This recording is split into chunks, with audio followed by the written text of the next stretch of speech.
I thought this month's Players of the Month list was fantastic. And so I just want to highlight four names that, I mean, we could do this every month, but I feel like July was particularly impressive. So here's what I want to talk about. First, let's talk about pitching. Nate Eovaldi and Paul Skenes. The remarkable similarities is part of one of my favorite parts of the story. But first, Nate Eovaldi pitched through July a .59 ERA. He allowed 2 earned runs. 2, Brad. 2 earned runs ever in the month of July. Yep. He did that across 30 and 2/3 innings pitched. He gave up 21 hits is all. He logged 30 strikeouts. And there were 8 walks. He did that and picked up 5 wins in the process. You can't beat Rangers that were hot for a starter. The Rangers were hot in August. Or July. Yeah, sorry, July. They were hot. We're just starting August. we just came to August, It's just, you're right. It was astonishing. Mm-hmm. That's awesome. That's so good. Yeah, and it's so good. If he wasn't a division rival, I would be like absolutely ecstatic for the guy. But since he's a division rival, I'm like, made things a little more interesting than I wanted him to be coming into August. But we can talk about that another day. Yeah, we will. All right, let's move on to Paul Skenes. Paul Skenes posted a .67 ERA in the month of July. He also allowed only 2 earned runs. He did that across 27 innings pitched. Also impressive. Check out those similarities. 2 earned runs for both guys. 21 hits against Paul Skenes, just like against Nate Eovaldi, only gave up 21 hits. 36 strikeouts, though. Paul Skenes edged him out in 36 strikeouts, and he did so in fewer innings, which means fewer batters faced. And he only gave up 3 walks compared to Eovaldi's 8 walks. Now, because it's Paul Skenes and because it's the Pirates, he posted a 2-3 win-loss record across his starts. Well, the team did. He didn't have decisions on all those, but yeah, that's true. Absurd and it's only going to get worse. Brig. How you could be that good, and your team's like, nah.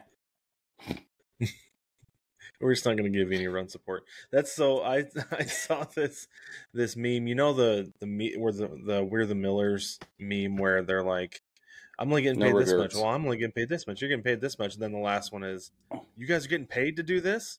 Yeah. It's like the one that I saw was the Mariners pitchers, and they were like, oh man, I only got 3 runs of support. Like, I got 2 runs of support, and then it's Logan Gilbert. You guys are getting run support, and it's the same thing with Paul Skenes. Like, you guys are getting run support? Yeah. No, the Pirates are losing 1-0. And his starts, bullpen's blowing it. Yes. Yeah, that's exactly right. And I do wonder sometimes, because this is an actual thing, though. I wonder if he's striking too many guys out. I took a baseball theory class in college, and our professor, he was a minor league first baseman at one point, and he's like, they say that strikeout pitchers have a hard time getting run support. And he's like, as somebody who has played with both strikeout pitchers and ground ball pitchers, he's like, yes. He's like, you fall asleep in the field when you have a guy out there striking out 10 to 15 guys. He's like, so then you're trying to get the energy up in the dugout. And he's like, you don't want to get the energy up in the dugout. That's the hardest place because everybody just wants to sit.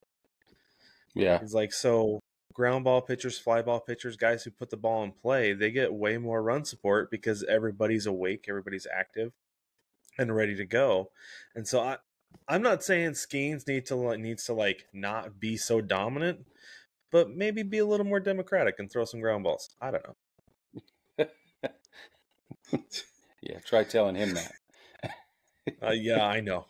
I'm sure he'd love that. He doesn't care. He doesn't care. No. I will continue to be fascist. He's like, you're going to help. You want me to help the team? Tell them to help me first. Yeah, probably. You're right. Maybe all right, let's move on to the offensive side of the ball. What's that? Oh, maybe tell the front office to help me first. Yeah, exactly. All right, let's run on the offensive side of the ball. Nick Kurtz, who is sensational. He had an absolutely amazing July. In July, he had 86 at-bats, and across that time, he was batting .395, .480, .953. He posted a .1433 OPS. Ouch.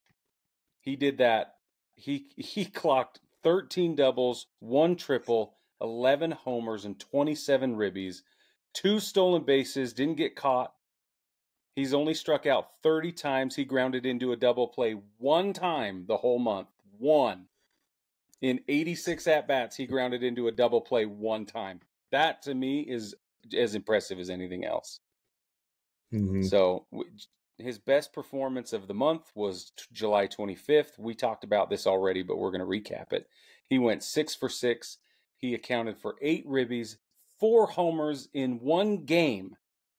That tied the all-time single-game record with 19 total bases as well. That's a detail I didn't know when we talked about it before.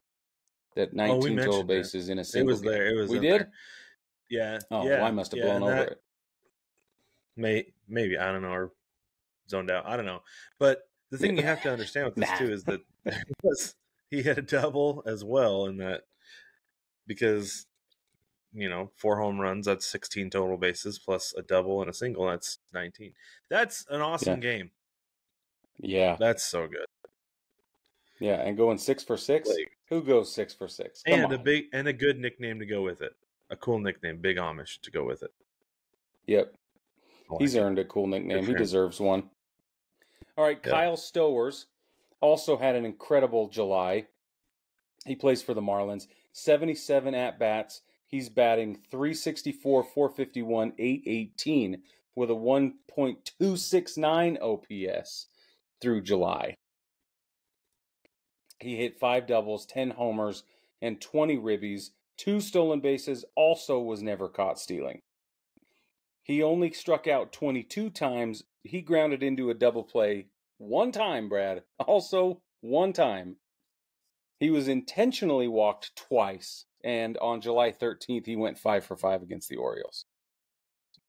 Whew. He's a sneaky player coming into the season. I don't know how many of us had him on our radar, but he's had some big moments this year. I watched him walk off somebody this year with a big home run, and there were people calling for him to be in the home run derby too, like in our chat, saying that he should have been there. Yeah. And it's up to the players somewhat. I think they have to get invited or throw their name in the ring or whatever.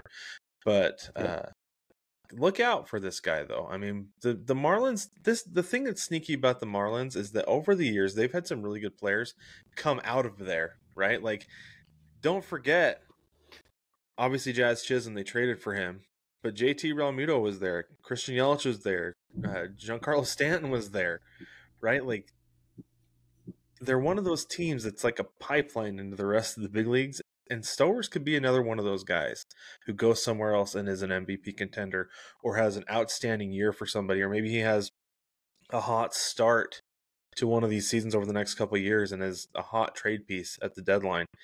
So look out for him, because he's coming. Or do they keep him and finally start building around the guys that they have? No, they won't. You don't think so? You don't think that this if group Jeter was still there, they would. Time? If Jeter was still there, they would. They're not going to do that. They're one of those teams that does that.